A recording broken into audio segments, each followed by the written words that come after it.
Welcome guys to another chess analysis. Now today we're gonna check out a fantastic, just ridiculous game full of fireworks by none other than Nihal Sarin. Now for those of you who don't know, Nihal is part of that new generation of Indian superstars like Pragnananda that I covered on the channel before, Gukesh D and many others. Now, why do I say this game is completely ridiculous? Well, I'll let you decide for yourself. Let's just get into it.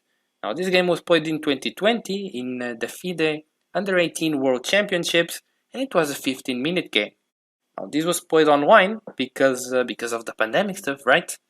And yeah, Nihal had the white pieces, and his opponent was strong Italian grandmaster Francesco Sonis. And yeah, Nihal decided to kick things off with d4. And after d5, both sides just simply developed their knights. You have knight f3, knight f6, and Nihal plays c4 and goes into the queen's gambit. Now, like I talked about before, this is one of the most solid openings in chess. Even though white is giving the pawn very early on, his goal is to deflect this pawn from controlling the center, and eventually play moves like knight c3, e4 or e3, and white is just usually easily regaining this pawn back and also controlling the center. Now the game continues with d6. Francesco declines the gambit, and after knight c3, Francesco plays bishop to b4, which pins this knight that was helping exert some pressure here in the center. Now this is the Rogozin defense. However, don't really be alarmed if these names don't mean a lot to you, especially if you're a beginner. This is just so you can get familiar with the terms. Now Nihal replies in the same fashion. He plays bishop to g5, also pinning his very useful black knight. The game continues with d takes on c4. Black finally gets this sort of hanging white pawn, and Nihal plays e4 and immediately gets on to recovering it. Now black continues with h6. We have bishop takes f6, queen takes f6. We see a trade of pieces here, and Nihal finally captures this pawn. We have bishop takes c4, and with it he also built a very nice solid center. Now black can't really let white away with such a strong center, so we play c5, immediately challenging it. And Nihal, just completely chilling, just puts his king to safety. He just cancels his king here. Now Francesco takes this pawn here on the center, and again, it's completely fine to continue with something like knight takes on d4, queen takes on d4, but Nihal first just plays e5, kicks this queen, right? Priorities. The queen goes back to d8, and again, it's completely fine to just take this pawn, but first Nihal goes for knight to e4, puts this knight on a very active square with actually some very evil ideas in mind, as you'll see in just a second. It's just no problem to not take this pawn immediately because, oh, she's not going anywhere either way. Now black just castles here, also puts his king to safety, and Nihal finally captures this pawn. We have knight takes on d4. Now black plays queen to c7 because, he's hitting this bishop, also developing the queen, also threatening now to bring this rook to this very nice open d file, pinning the knight to the queen, and overall a very pleasant position here for black. However here, Nihal finds just such a ridiculous move, it was basically the point of playing knight e4, because now he plays the amazing knight f6, and okay, this doesn't win the game on the spot, of course, because white doesn't really have a significant attack built against the black king yet, but it just signals his intentions and shows how creative the guy really is. Because even though white doesn't really have any pieces surrounding the black king, right? If the white knight is to be taken, well, this is just a complete mess. Because now the white queen just gets in, and the black king can either go to h7 or to h8. And for example, if he goes to h7, black is already kind of losing. Because now after he takes on f6, white is threatening mate on here on g7, so black has to block it with the rook. But now the problem is that the king being on h7, the bishop can also join the attack, bishop to d3 check. Now the king is kind of forced to h8, but now after queen to e4, threatening mate here, the black rook has to go to g6 to block this diagonal, right? But after something like knight f3, looking to rotate this knight to put pressure on this rook, if we take a look, black's pieces are just completely AFK on the queen side, right? Completely useless. So black would be losing here, so instead he would probably have to go to h8, but this isn't much better, because after something like queen h4, now this h6 pawn isn't protected.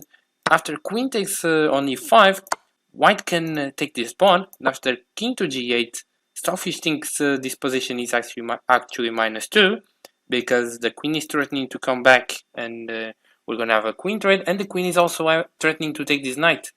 However, there's actually this very nice f4 in this position, and you see the bar already going up. White can actually sacrifice the knight. Even with check, he doesn't care, because now the king goes to h1, and now the idea is that the rook is going to go to f3, then to g3, check the black king, and the queen would have to give itself. For example, queen to e4, rook f3, queen to g6, but now just rook g3. He would trade the rook for the queen, and this position is kind of balanced, because even though white has a very nasty attack, you know, this black king is completely naked, black has more pieces and more material, right? So actually in the game we'll see something very similar, but yeah, after knight to f6, black didn't dare to go into these very complicated lines, and he just played king to h8. However, now Nihal just puts his foot on the pedal and doesn't let go. He plays queen to c2 and just forces black to take, because now he's threatening mate here on h7 with the queen and the knight. So black really is forced to take. For example, he could also go g6, but come on, is he gonna let white's knight just stand around on f6? Like, it's just a crucial advantage. This knight is just so strong, so no point in letting that happen. Instead, it takes on the challenge and accepts Nihal's knight. But now Nihal plays queen to c1 and jumps into getting on black's weaknesses, right? Now we have queen takes e5, and we're seeing somewhat of a similar variation that I was talking about. Because after queen takes on h6, king to g8, again Nihal in the game plays that idea I was talking about, and he went f4, sacrificing the knight. We check, we have a queen takes knight, and after king to h1, the bishop is also hanging. But now this one is actually quite risky to take, and it wasn't played in the game. But if black were to take this bishop, oh boy, would he have some problems. Because now after rook f3, the queen would have to come to e4, and after rook to g3, the queen is a bit late, you know, she comes to either king, but after rook takes, pawn takes, queen takes, the rook has to go to h8, but now again, the other rook is coming in, we'd have rook to h3, and Nihal just barbarically would completely destroy this king. So, and the game would just be over. Nothing black could really do about it. So in the game, instead of greedily taking this bishop, after king to h1, yeah, the queen came immediately back to rescue her king, and after rook to f3, queen to g6, rook to g3, white isn't in time to take the queen. Instead, the queen gives herself in. We have queen takes rook, pawn takes queen, and now white's attack isn't that strong. We're still in the same position where, you know, white has a kind of an attack against the black king. He's still very naked here. However, you know, black has this extra material that maybe will come in handy. So let's see how the game proceeded. Black continued with rook to e8, opening this square for the bishop to come in and help with the defense of the black king. Nihal accepts this pawn. We have queen takes f6. The bishop comes back, bishop to e7. Now the queen goes to h6, you know, keeps completely restraining the black king. Now bishop to f8. We have a check, queen to g5, bishop to g7, blocking everything. And now Nihal plays rook to d1, hoping to infiltrate and continue his attack. But Francesco isn't gonna make that easy. He plays knight to d7 and you know, blocks this diagonal. However, now he has other problems to face, right? Because after bishop to b5, this is you know, there's some sort of complicated pins here. You know, Nihal is threatening to take this knight, and the knight can't really move. Otherwise, if the knight moves, this rook is just falling. So black has to be careful here. Instead, he plays f6, kicks this queen. We have queen to g6, hitting this rook. Now the rook and the knight are hit, but Francesco has everything planned out. He has rook to d7, defending everything. And now Nihal continues putting in the pressure, plays rook to d6, puts some pressure here on this pawn, and also infiltrates with the rook, which can come handy later in the game. Now Francesco immediately tries getting some space. He plays a6, challenging this very strong bishop here on b5. That's very annoying. We have bishop to d3. After b5, we have queen to e4, which kind of forks, the rook here on the corner since the diagonal is now open, and this pawn here on e6. We have rook to a7, dodging the queen's attack, and Nihal just accepts this kind of free pawn. Now, Black had everything planned out. He gave away this pawn so that his pieces can get a bit more active, because after knight c5, you'll force some trades, because the knight is attacking the rook and the queen. Nihal plays queen to h7. Now after king to f8, Nihal tries to create something here, because he plays rook c6, sealing the bishop and the knight. Now after something like rook a to c7 that was played in the game, he kind of forces a trade, because if we have rook to b6, just knight to d7, the rook is attacked, Black is just gonna infiltrate, and it will be Black who's in charge here. So instead, Nihal trades some pieces. We have rook takes on c7, rook takes on c7, but now this position is still sort of tricky to navigate as white, even though he has a lot of pieces. Because here Nihal continued with bishop to f5, trying to trade this kind of annoying white square bishop. Black tried dodging the trade, but now he has some problems, because this dark square bishop was really important to help the defense of his king, even though he was far away. Because the thing is, after b4, the white squared bishop is just going to infiltrate onto e6, and Black is going to have all sorts of problems. We have knight to d7, but now just bishop to a6, and this is getting way trickier than it should be for Black. Because, for example, if he plays a random move, just queen checks on g8, king is forced to e7, and this bishop is sort of hanging. But if white simply takes the bishop, just king takes bishop, and he's doing completely fine. Instead, Nihal can first take this knight, and whatever way Black chooses to take, well, Nihal would just take the bishop, and queen against rook and bishop, with kind of an advantage in pawns, would be easily winning for him.